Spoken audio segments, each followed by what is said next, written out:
Greetings everyone, my name is Buck Business. Konnichiwa, Kawaii Critic here, and today we are here to review My Little Pony Season 8, Episode 25 and 26, School Raze Part 1 and 2, the season finale of Season 8.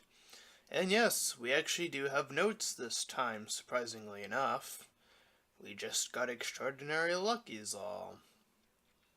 So, anyways, we begin this episode with Cozy Glow Chan getting in on her notes, helping around the school, helping out students like Silverstream Chan, and heads over to Twilight-san, who's freaking out about this classroom that Cozy Glow Chan explains how she, quote, organized the artifacts and made Rainbow Sun take care of the class. However, in the process of this said class, Yuna-chan is up in the clouds and they're doing the spell, and she descends through the sky. They catch her among the other students who cannot fly, and they go back to Twilight-san, explaining how magic is failing. However, Cozy Glow blames, or attempts to blame, or shift the blame of this happening on Tyrek. And there are a few questions that are going to be coming up later, but I'm just going to assume that she learned who Tyrek was from the classes from Twilight's school and the history classes in specifics. However, that raises more questions as to why she would follow someone like Tyrek and understand Tyrek and want to do other things that we'll get to in just a moment. Nonetheless, Spike is having a little trouble getting his little message out as well, and so they do end up getting a distress note from Celestia saying that even Star Swirl is suffering from magic loss, and that magic will also be removed from animals and artifacts within 3 days, each day respectively, and magic being the first to be removed from ponies.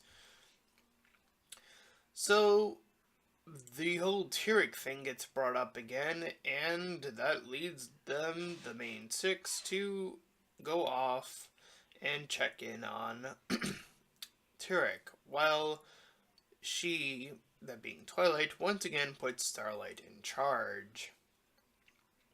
So, Cozy Glow Chan moves Starlight-san along, off-screen, and then it suddenly, bizarrely, cuts to Cozy Glow Chan suddenly just being in charge of the school.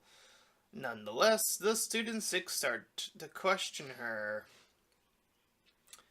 And Cozy Glow Chan puts a little bit of that cunning edge against Smolder Chan to make her do a little extra work, so the rest of the main six, or student six I should say, decide to help her out.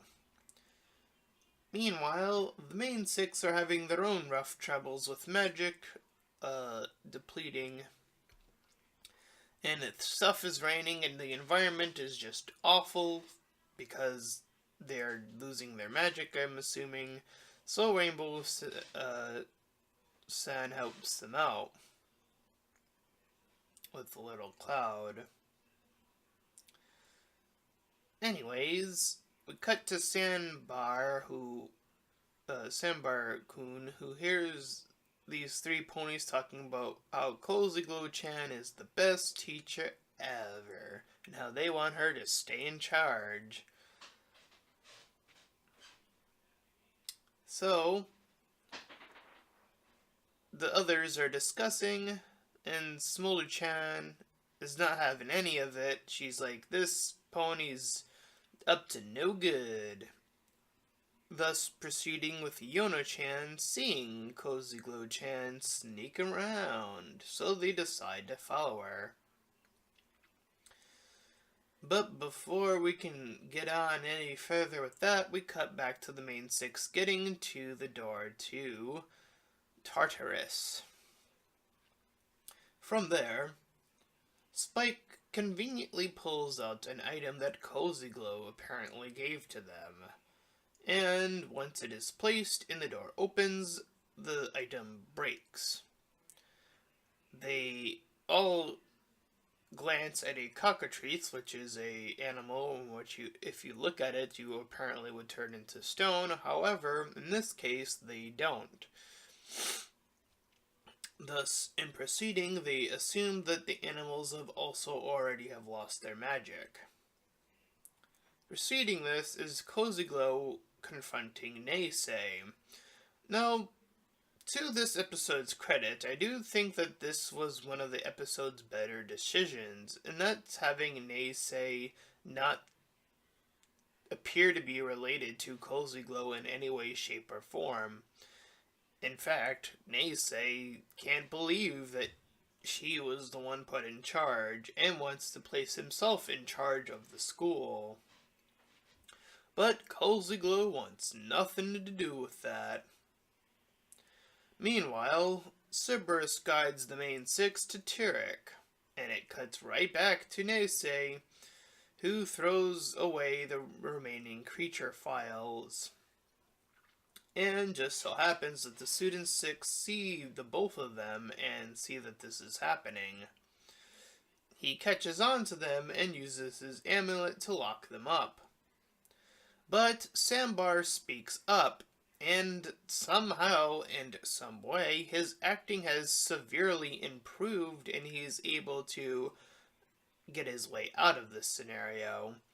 Now, this is one of my first issues with this episode, is that, yeah, when we first saw Sandbar in the season opening, he was a terrible actor. We saw this. We saw him freak out when he was asked about what he was doing, buying all those items, and he freaked out. And suddenly, this episode's going to tell me that he's suddenly really good? Man, I think Horseplay should have been about, well, him, instead of Celestia. That would have made a lot more sense to make Sandbar the focus of that episode and have him actually become better at acting within that episode's premise. So he manages to get out, and he goes to the CMC to get help. And we cut back to the main six with Tyrek-san, and he briefly mentions that he has a protege. And this brings up the next big question of this season finale. How does he have access to even getting a pen pal? He refers to this, saying that he has one, but why would he even get access to a pen pal? How would he write to one? Who would send his letters to the pen pal in the first place? There are just so many bizarre questions that this brings up that are clearly just not thought through and unanswered by the end of the episode. But the episode obviously isn't just going to end there. There is a lot more to it. So, we cut back to Sandbar, who has now the CMC in tow. And they eventually make their way to Starlight, who is suddenly locked up. And Cozy Glow starts to explain her plan of how she wants to drain magic for whatever reason, and how she wants to become the Empress of Friendship. And that is the end of part 1. Okay, there are even more questions we have now. 1. How did Cozy Glow even get Starlight in this bubble thing? I mean, she does not have the capacity to use magic herself. 2. Starlight did not see this clear sigil thing on the ground and, question it. Just look at it and go, huh, that's a bit weird. I'm just gonna walk away now. Anything? No? She just suddenly caught in this bubble. Okay, well, whatever. We then cut to part 2.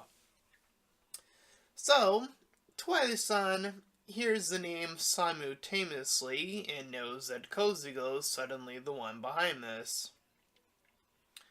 Spiky-kun makes a lot of mention that he's there with the main 6, even though he doesn't really do anything. So that was kind of a pointless thing to mention. Unless that's something that they're holding on to later. But whatever. But in this episode, it doesn't lead to anything, so whatever. So Twilight-san wants to use the creatures to get out. She says that they are made up of magic, so they should be able to wear one of the creatures down and use it for magic. So it cuts back to Kozugo-chan checking in on Neisei-san, and she mentions that, oh, wouldn't it be nicer if you just went back to the EEA? However, Neisei-san wants nothing to do with that and wants to stay at the school and cuts her out. So, meanwhile, Sweetie Bill-chan is down in this little magical thing and ends up getting too close and almost gets sucked into the magical vortex. Maybe that explains it. Maybe the vortex was already there.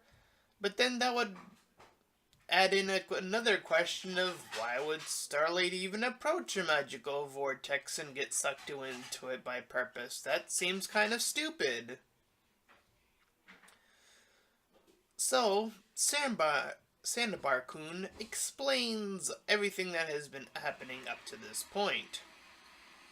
We then cut to Gallus, who is trying to escape.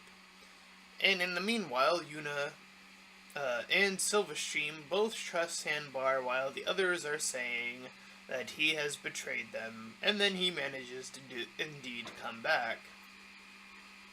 The CMC explained to the rest of the Student 6 what Kozugo has been up to, and Sandbar wants Neisei's help.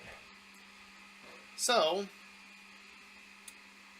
he gets to talk to the rest of the students, or tries to, but Kozugo gets them on her side.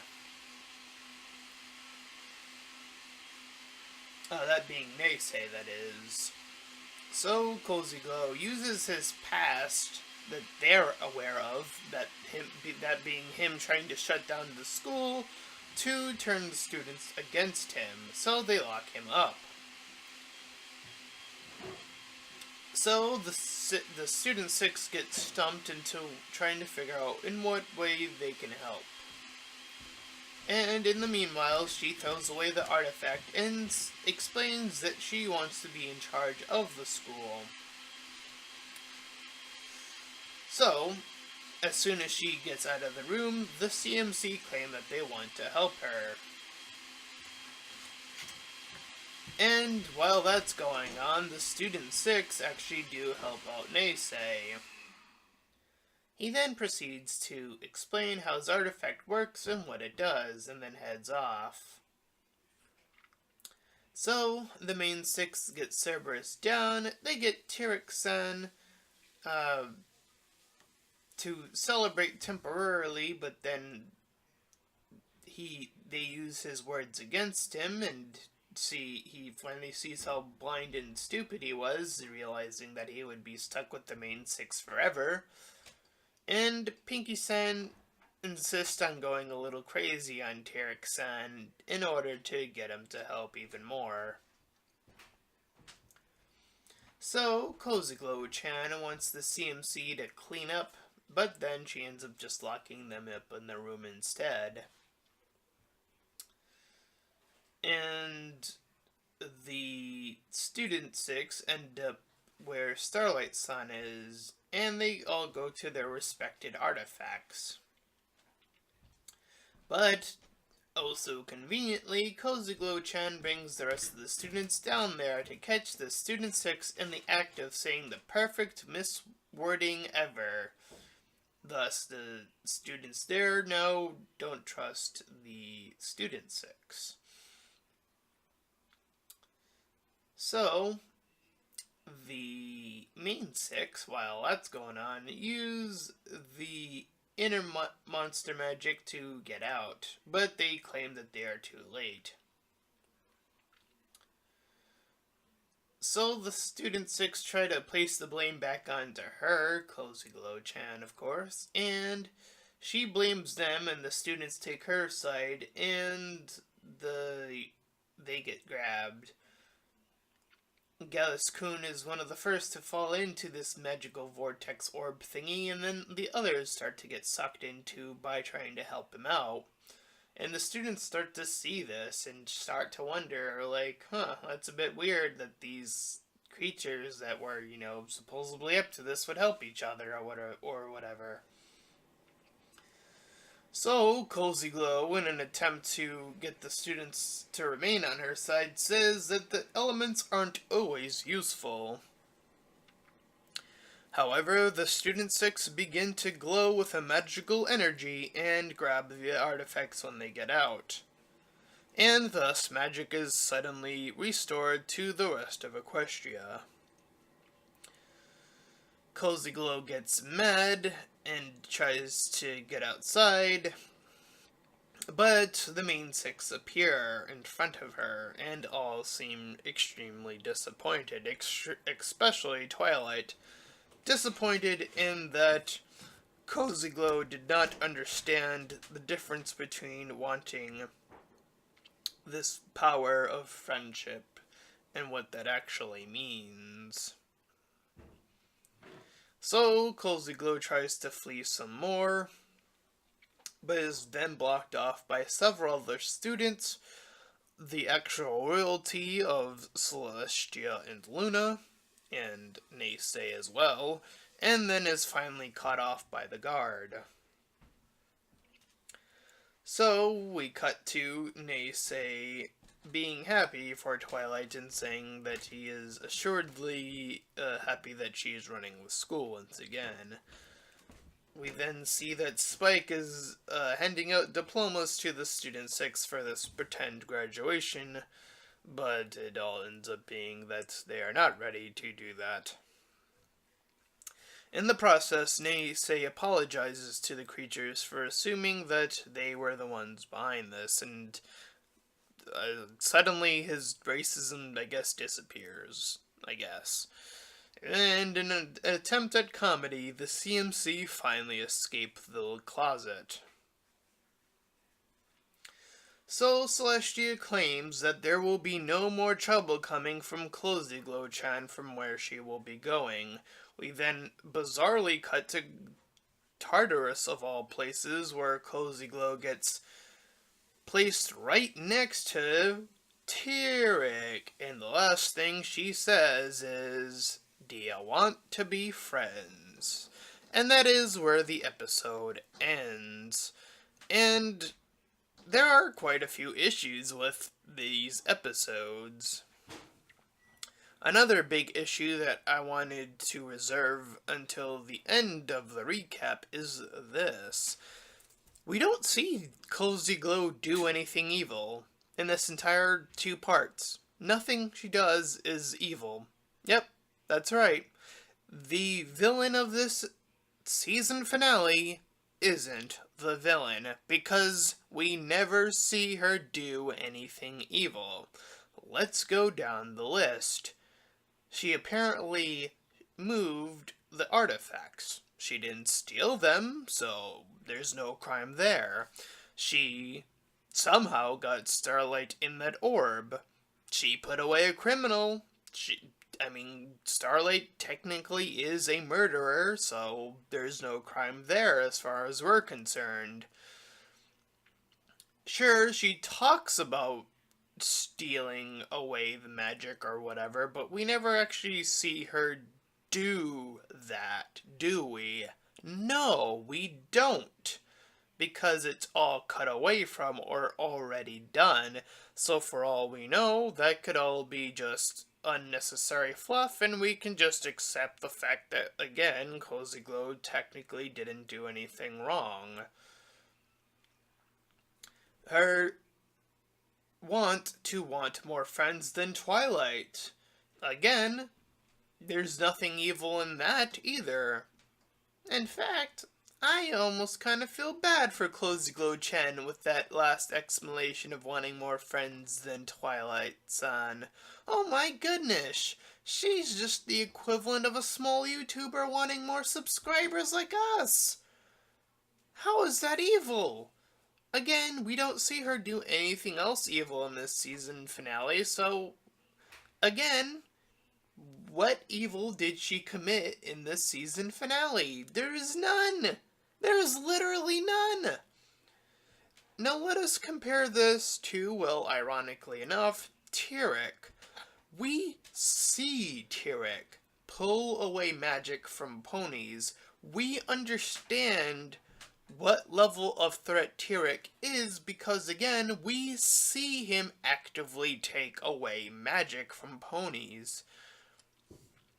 There is a sense of urgency that comes with it, and thus the ending of that season finale is all the more rewarding when we see Twilight obtain all that magic because, again, that sense of urgency is present. We can understand why there's all this sense of urgency. It's well deserved. Sure, those episodes have their own share of issues, but none as much as this.